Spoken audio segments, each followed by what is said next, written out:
नमस्कार दोस्तों, स्वागत है आपका आपके अपने यूट्यूब चैनल केबी एजुकेशन में। मैं कुलदीप आपका स्वागत करता हूं। आज हम लोग हिंदी का फुल प्रैक्टिस करेंगे और हिंदी का एक पूरा सेट लेके आ जाए हम। तो देर न करते हुए शुरू करते हैं आज का प्रैक्टिस सेशन। इसके पहले मैं आपसे अनुरोध करना चाहूँगा, अगर आपने अभी तक मेरे चैनल को सब्सक्राइब नहीं किया है तो सर्वप्रथम आप सब्सक्राइब पे क्लिक करें और उसके बाद इस बेल आइकन पे दबाएं, जिससे कि सभी नोटिफिकेशन आपको सबसे पहले मिले। धन्यवाद। आज का हमारा जो पहला क्वेश्चन है, नौकर का पर्यायवाची शब्द, यानी कि नौकर का पर्यायवाची शब्द क्या होगा। तो नौकर का जो पर्यायवाची शब्द होगा वो आप समझ सकते हैं कि सेवा, सेवक, सहचर, सहचरी। तो इसका जो सही ऑप्शन होगा वो होगा ऑप्शन बी, यानी कि सेवक। क्योंकि सेवा करने वाला जो होता है उसे हम सेवक कहते हैं। अगला है, सर्वनाम के उचित रूप से रिक्त स्थान की पूर्ति कीजिए। डॉट डॉट बड़ी बहन कहाँ रहती है, यानी कि जो डॉट डॉट का आपको स्पेस दिख रहा है यहाँ पे आपको सर्वनाम जो उपयुक्त होगा वो भरना है। तो सर्वनाम हमेशा जो क्रिया रहती है वो संज्ञा सर्वनाम के अनुरूप रहती है। तो रहती है यानी स्त्रीवाचक स्त्रीलिंग की क्रिया लगी हुई, तो यहाँ पे स्त्रीलिंग की सर्वनाम या संज्ञा भी लगेगी। तो यहाँ पे सर्वनाम भरना है आपको। जैसे आपका हो नहीं सकता, आपको ये भी नहीं हो सकता, आपने ये भी नहीं हो सकता, आपकी ये बिल्कुल हो सकता है, यानी कि ऑप्शन इज राइट आपकी, यानी आपकी बड़ी बहन कहाँ रहती है, तो ये सही वाक्य होगा। अगला क्वेश्चन है, निर्देशानुसार वाक्य को पूरा कीजिए, यानी कोई निर्देश दिए गए हैं उनके अनुसार आपको वाक्य को पूरा करना है। ठीक, अच्छा, यानी कि काशी शहर गंगा नदी संबोधक, यानी कि किसके पास, यानी कि कुछ संबोधित कर रहा है, किसी स्थानवाचक संबोधक की बात कर रहा है यहाँ पे। तो आपसे पूछ रहा है कौन सा है, डॉट डॉट का जो ऑप्शन दिख रहा है यहाँ पे क्या भरा जाएगा। तो काशी शहर गंगा नदी के पास पर बसा है, के बीच पर बसा है, के तट पर बसा है, के सामने बचा है। तो आपका जो सही उत्तर होगा वो होगा काशी शहर गंगा नदी के तट पर बसा है, यानी कि भाई गंगा नदी के तट पर ही काशी बसा है, तो इसका मतलब सही आंसर काशी के तट पर बसा है। अगला क्वेश्चन है, तद्भव शब्द का आशय है, यानी कि तद्भव तत्सम जो शब्द हिंदी के होते हैं उन्हीं में से क्वेश्चन आया यहाँ से तद्भव से। तो पूछ रहा है कि तद्भव शब्द का आशय क्या है, यानी कि जो तद्भव शब्द होते हैं आपको हम बताना चाहूँगा यहाँ पे। तद्भव जो तत्सम होते हैं, तत्सम हिंदी के संस्कृत से आए शुद्धतम शब्द होते हैं, संस्कृत के यानी शुद्धतम शब्द होते हैं, और जो तद्भव होते हैं उन्हीं के विकृष्ट, यानी कि कुछ यानी कि गलतियों के साथ उत्पन्न होते हैं। तो तद्भव पूछ रहा है, तो तद्भव शब्द भी, यानी कि ये ऑप्शन संस्कृत शब्दों से उत्पन्न होते हैं, बट ये भावार्थ में हिंदी में कुछ गलत माने जाते हैं। अदरवाइज तत्सम शब्द शुद्धतम माने जाते हैं, यानी कि सही ऑप्शन जो आपका बी, संस्कृत शब्दों से उत्पन्न शब्द होते हैं। अगला है, निम्नलिखित में से कौन सा शब्द कोऑर्डिनेटर का हिंदी समानार्थी है, अर्थात कोऑर्डिनेटर को हिंदी में क्या कहते हैं। तो कोऑर्डिनेटर को हिंदी में जो कहते हैं, आपका पहला ऑप्शन है नियंत्रक, निदेशक, समन्वयक, निर्देशक। तो कोऑर्डिनेटर को हिंदी में कहते हैं समन्वयक। अगला क्वेश्चन है, यानी कि कुछ निर्देश दिए हैं 11 और 12 के लिए। क्वेश्चन क्या दिए हैं, दिए गए वाक्यांशों के त्रुटिपूर्ण भाग का चयन कीजिए। त्रुटि रहित होने वाले त्रुटि रहित होने पर विकल्प डी का चयन कीजिए, यानी कि यहाँ पे कुछ जो आपके दो क्वेश्चन दिए हुए हैं, यहाँ पे पूरा वाक्य आपको दिया हुआ है। अगर यहाँ पे कुछ गलती है तो आपको डी ऑप्शन चुनना है। अगर अगर कोई गलती नहीं है तो आपको यहाँ पे दे रहा है कि डी ऑप्शन चुनना है। और अगर किसी हिस्से में गलती है तो आपको चुनना है कि कौन सा हिस्सा आप वाक्य को गलत कर रहा है। तो पढ़ते हैं, खेल शुरू होने के 1 घंटा पहले खिलाड़ी मैदान में जाकर कुछ कसरत कर लेते हैं। ठीक, यानी कि ए बी सी डी आपके ये 4 ऑप्शन है। इनमें से जो आपको अगर कहीं त्रुटि समझ में आती है तो त्रुटि क्या हो सकती है, अगर त्रुटि नहीं है तो क्या हो सकती है। इसे आपका ऑप्शन यहाँ पे जो सी दिया हुआ है, कुछ कसरत कर लेते हैं, तो ये आपका बिल्कुल, यानी कि सी, जो आपको ये सी दिख रहा है यहाँ पे त्रुटि है। क्या त्रुटि है, कसरत के स्थान पर अभ्यास होता है, कसरत नहीं होता है। अगला हो सा, जो मेहमान दिल्ली से आए थे उन सबको माँ ने चाय पिलाया। ठीक, तो यहाँ पे क्या कोई त्रुटि आपको समझ में आ रही है। जी हाँ, बिल्कुल त्रुटि है। यहाँ पे जो आपको दिख रहा है कि ये शब्द माँ ने चाय पिलाया। यहाँ पे आपको बिल्कुल त्रुटि समझ में आ रही होगी, क्योंकि जो यहाँ पे लिखा हुआ चाय पिलाया नहीं बल्कि चाय पिलाई जाती है। तो इस ऑप्शन यानी कि सी ऑप्शन में आपको गलती मिल रही है।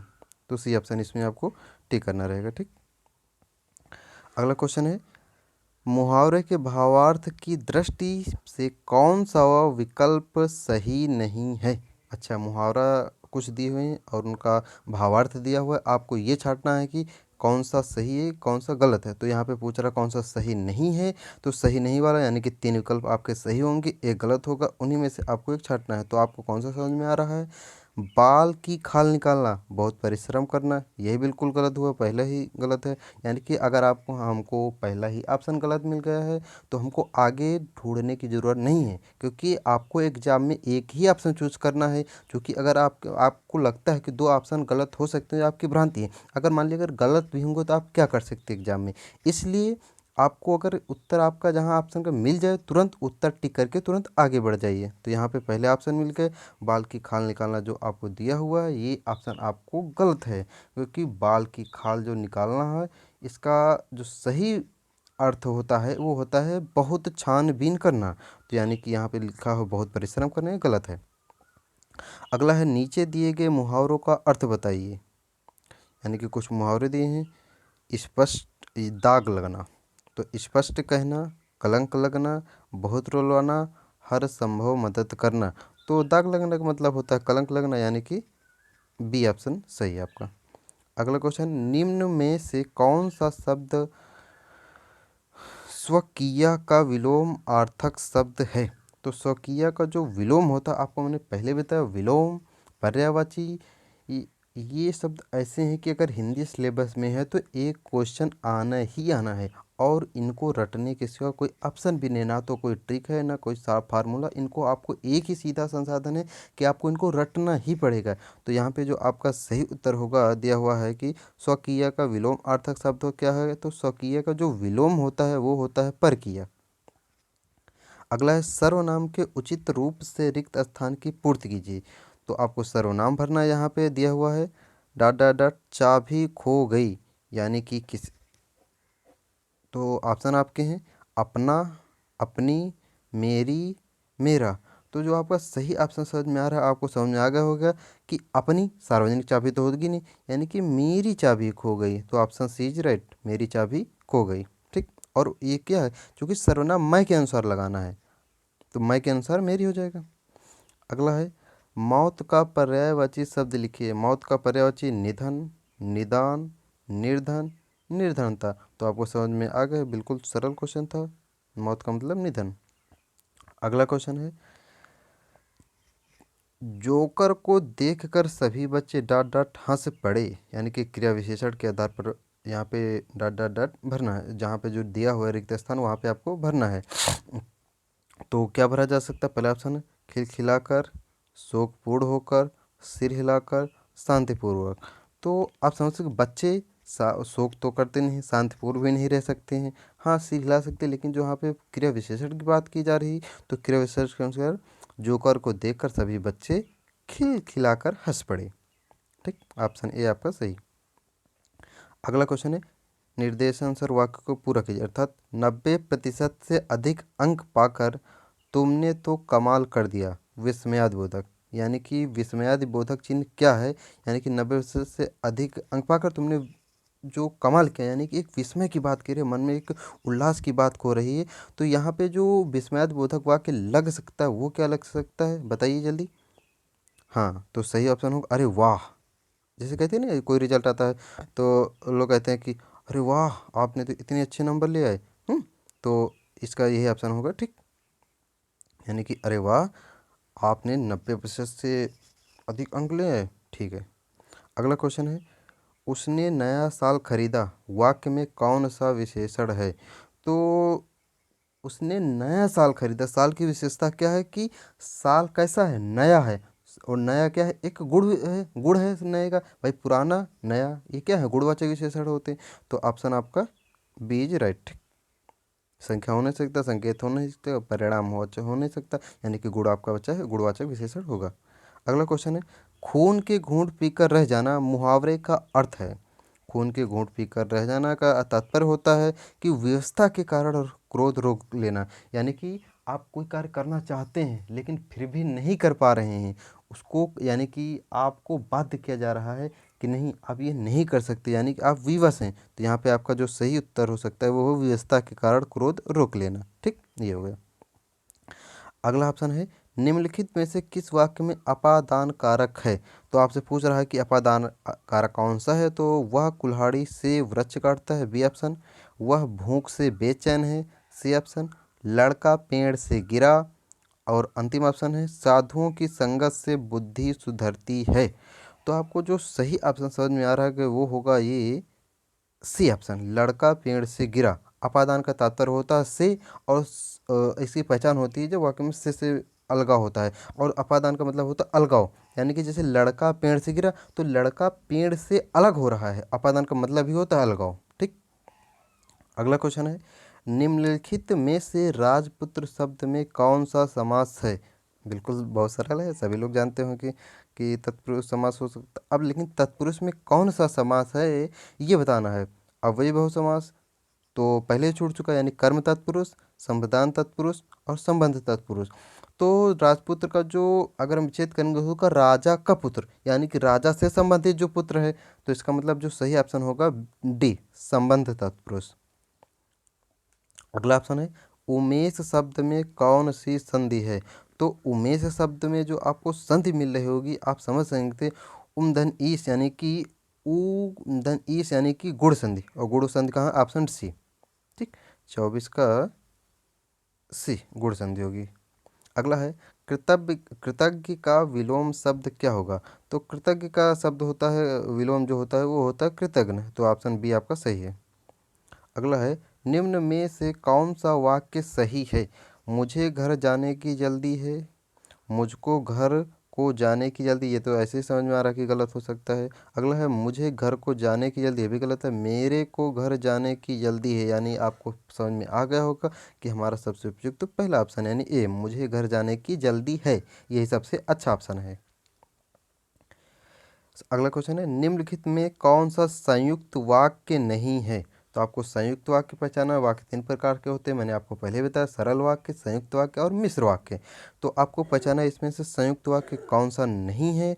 तो राम गया लेकिन सीता आ गई, सौरभ मोहन को मूर्ख बना रहा है, गिलास हाथ से गिरा और टूट गया, मुझे जयपुर जाना था इसलिए सुबह उठना पड़ा।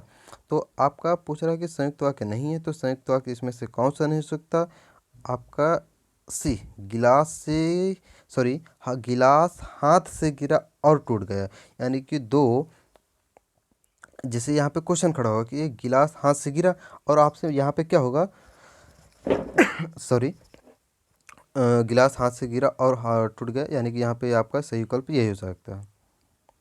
अगला है निम्न में से कौन सा शुद्ध शब्द है।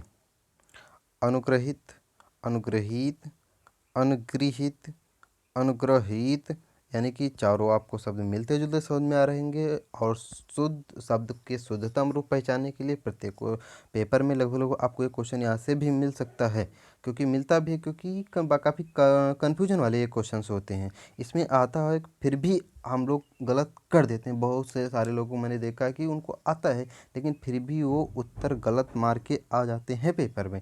तो इसके लिए सिर्फ और सिर्फ एक उपाय वो है कि आप इतनी अधिक प्रैक्टिस कर लें कि कन्फ्यूजन की स्थिति खत्म हो जाए।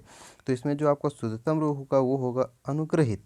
ठीक, अगला है जिसमें शक्ति ना हो, यानी कि जिसके शक्ति ना हो, तो सीधी सी बात हो आप समझ गए असक्त, असक्त का मतलब जिसमें शक्ति ना हो, तो ऑप्शन आपका सी इज राइट। अगला क्वेश्चन है जनता द्वारा चलाया जाने वाला राज्य, यानी कि जो जनता के द्वारा चलाया जाता है, जहाँ पे जो राज्य के मुख्य शक्ति जो होती है वो जनता के हाथों में होती है, उसे जनतंत्र कहते हैं, तो ऑप्शन बी। ठीक, वाक्य को क्रम से लिखिए, यानी कि 4 ऑप्शन आपको दिख रहे हैं, इनको एक सार्थक क्रम में लगाना है ताकि एक भावपूर्ण अर्थ निकल सके। शेर की नींद टूट गई, चूहा शेर के ऊपर चढ़ गया, शेर गहरी नींद से सो रहा था, गुस्से से शेर ने चूहे को पकड़ लिया। तो आपका जो सही ऑप्शन क्या हो सकता है, 2, 1, 4 सी, यानी कि आपको छांटना पड़ेगा। तो सबसे पहले हम पहले देखते हैं। दूसरा है चूहा शेर के ऊपर चढ़ गया। 4 गुस्से से शेर ने चूहे को पकड़ लिया। नहीं, चूहा शेर के ऊपर चढ़ गया हाँ ठीक, अभी हो सकता है। तीसरा है शेर गहरी नींद में सो रहा था, एक शेर की नींद टूट गई। बिल्कुल नहीं, ये नहीं हो सकता। अगला है अब से देखते हैं। तीसरा है शेर गहरी नींद में सो रहा था, चूहा शेर के ऊपर चढ़ गया। और पहला है शेर की नींद टूट गई, गुस्से से शेर ने चूहे को पकड़ लिया। जी हाँ, बिल्कुल मिल गया। यानी कि तीसरा, दूसरा, पहला और चौथा ये सही होगा। अगला है निम्न में से दिगंबर शब्द का सही संधि विच्छेद क्या होगा। तो दिगंबर का जो सही संधि विच्छेद होता है दिक धन अंबर होता है। क्या होता है? दिक धन अंबर, यानी कि आधा का होता है। तो आपको ऑप्शन दिख रहा है क्या? ये ऑप्शन बी, दिक धन अंबर यानी दिकंबर। अगला क्वेश्चन है गायत्री गीत गाती है, यह वाक्य सामान्य भूतकाल में होगा। यानी कि काल भी आपसे पूछे जाते, भूत भविष्य जो 3 होते हैं सभी के जो भेद होते हैं उनको भी आपको पढ़ना पड़ेगा। काल भी क्वेश्चन आ जाते हैं कभी कभी, वैसे कंटिन्यू नहीं आते यहाँ से क्वेश्चन, लेकिन पढ़ना तो पड़ेगा अगर सिलेबस में है।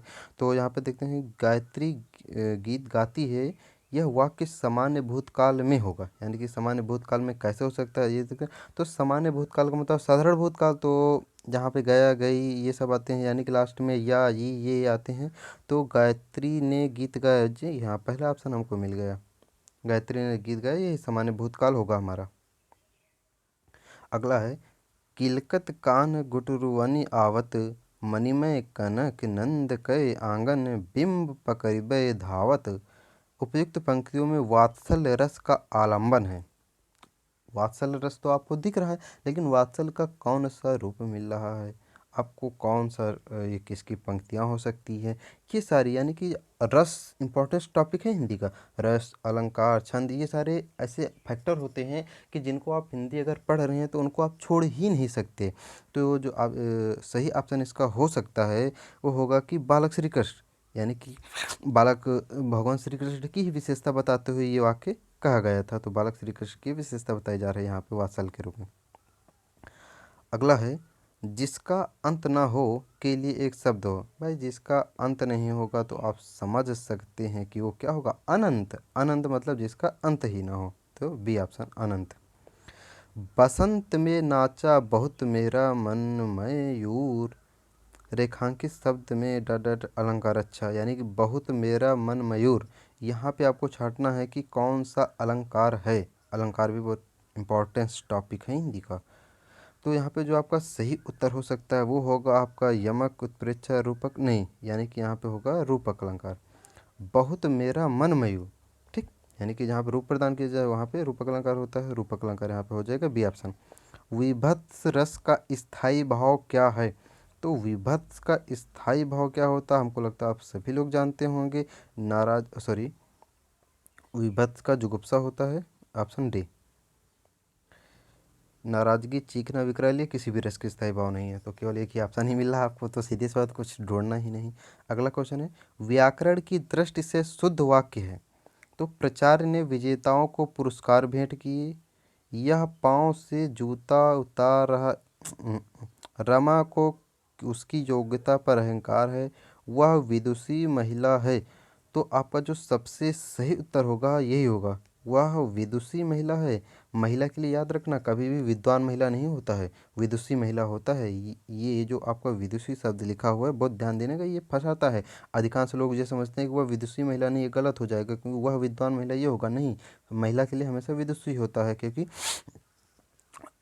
विद्वान जो होता है पुल्लिंगवाचक होता है। अगला है वह उपसर्ग से बना शब्द निम्न में से कौन सा है। ठीक, यानी कि जो अपसर्ग आपको दिख रहा है इससे कौन सा शब्द बना है आपको ये बताना है। तो उपसर्ग मैंने आपको पहले बता दिया, वे शब्द जो शब्द के पहले लगकर उसका अर्थ परिवर्तित कर देते हैं वे उपसर्ग कहलाते हैं, और जो शब्द के अंत में जुड़कर अर्थ परिवर्तित करते हैं वो प्रत्यय कहलाते हैं।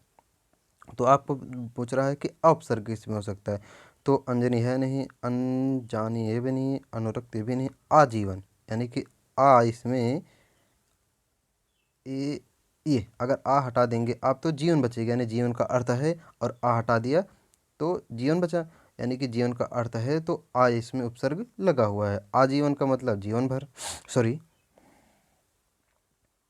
ठीक, हाँ। अगला है बंदरिया शब्द में प्रयुक्त प्रत्यय शब्द है। तो बंदरिया में जो प्रत्यय शब्द होगा, यानी कि आपको अभी तुरंत पहले बताया, यानी कि जो शब्द के अंत में आते हैं, तो बंदर या, यानी कि जब आप प्रत्यय और उपसर्ग जब आपसे पूछा जाए तो शब्द को आप अगर 2-3 बार पढ़ेंगे तो ऑटोमेटिक उसका उपसर्ग और प्रत्यय क्या है ये आपको समझ, जैसे बंदरिया, बंदरिया, बंदरिया, यानी कि इसमें आपको क्या समझ में आ रहा है, यानी कि यह प्रत्यय समझ में आ रहा है। तो यह प्रत्यय कहाँ है, ये सी ऑप्शन। अगला है वह तख्त पर सोता है, कौन सा वाच्य है। तो वाच्य पूछा गया, 3 वाच्य, कर्तवाच्य, क्रमवाच्य और भाववाच्य। तो यहाँ पे जो वह वाक्य पर सोता है वह खुद सो रहा है, तो यहाँ पे होगा कृतवाच्य। यहाँ पे जैसे उसके द्वारा काम किया जा रहा है तो कर्मवाच्य होगा, कर्मवाच्य, कृतवाच्य और भाववाच्य तीनों होते हैं। तो यहाँ पे जैसे वह तख्त पर सोता है यानी खुद का उसका कर्म है, तो इसलिए वो होगा कृतवाच्य। अगला क्वेश्चन है हस्तलिखित शब्द किस समास का उदाहरण है। तो हस्तलिखित का तात्पर्य होता है हाथों से लिखा गया, यानी कि तत्पुरुष समास। अगला है उद्धरण अथवा भाव प्रकाशन तथा व्याख्यावाचक पदों के पहले अपूर्ण विराम के आगे कौन सा चिन्ह लगाते हैं। पहला है प्रश्नवाचक, विस्मयादिबोधक, डैश और कोलन।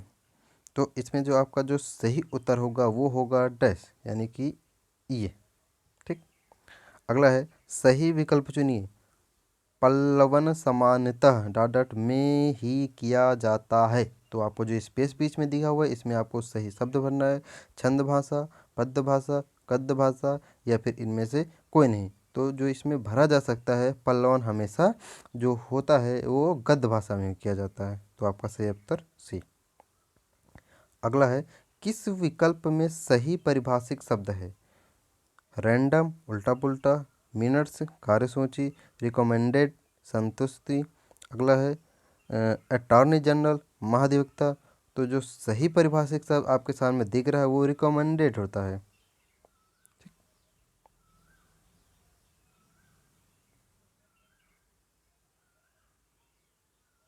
अगला है छंद की हर पंक्ति को चरण या डॉट डॉट डॉट कहा जाता है। तो छंद की हर पंक्ति को चरण कहते हैं या फिर कहते हैं पद, क्योंकि कहते हैं नहीं पहले पद दूसरा पद वही चरण, या फिर पहले चरण दूसरा चरण।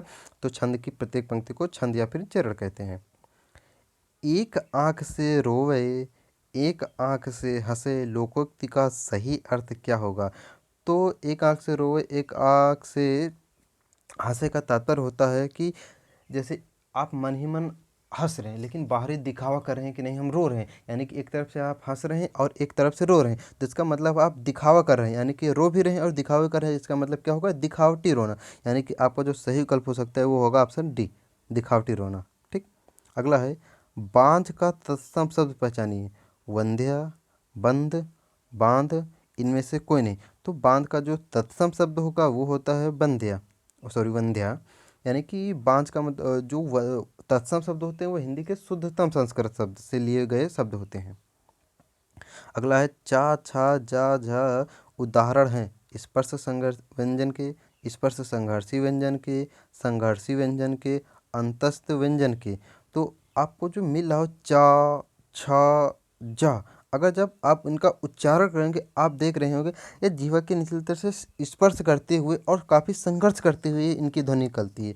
तो ये स्पर्श संघर्षी व्यंजन होते हैं।